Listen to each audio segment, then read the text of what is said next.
The Money Pit is a 1980s comedy film starring Tom Hanks, playing the part of an entertainment lawyer called Walter Fielding, and Shelley Long as his partner called Anna Crowley. The film was executive produced by Steven Spielberg, famous for directing the likes of E.T., Jaws and Indiana Jones. Hanks was well known at the time for being in such comedies such as Big, which I also reviewed on this channel. Long was best known for her long stint in the comedy series Cheers as the barmaid Diane. The film centres on a couple who work in New York, but have to move out of their apartment when Max, an orchestral conductor and Anna's ex, returns and wants his home back. They settle on a large house outside of the city, which they somehow manage to acquire for a very low cost for such a large house. It is this house that is the focal point of the film, and the so-called Money Pit. The film begins with Walter's father being abroad with a much younger woman, and making it clear he owes a lot of money and he won't be coming back. Maestro is a crazy and fun character as Anna's ex-partner. Everything he does is over the top, and he is clearly very narcissistic. When he walks down the steps to work with the orchestra, some of the musicians appear as if they are going to faint. Walter, being an entertainment lawyer, works with some unusual and very funny characters, and his being with one ends up with him in the back of an ambulance after his client has heart problems. It is funny that we see one of the ambulance crew is played by Wendell Pierce, who was Detective Bunk on the acclaimed series The Wire. This was his very first appearance in anything.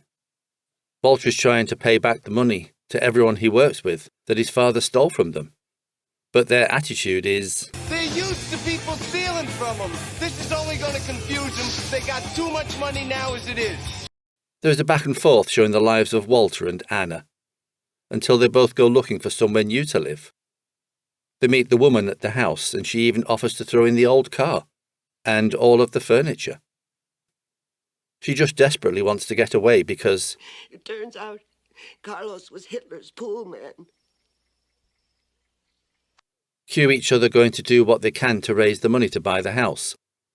Walter begs for money from his clients, even going to one successful boy, and when he refuses to give him money, he says, "I'll not like you anymore." It all works and they get the house, and this is where the fun begins, as the house looks amazing, but it is a catastrophe. You can tell from the off what it is going to be like when Walter bangs on the door, and it falls inside with a crash. He later on fixes it and tests the door, only for the entire frame to fall out. Anna gets attacked by a raccoon, and Walter tries to go and rescue her, running up the stairs that he has just nailed wood onto, so their feet don't fall through, and the entire thing collapses. Every time they ask someone how long the work will take, they're always told the same thing. When I do get the permits, how long will the job take? 2 weeks. Which becomes a meme throughout the film. Small things occur all the time in the film, such as when Hanks goes for a walk and sees a love note carved into a tree, and tries to do the same, only for the tree to fall over.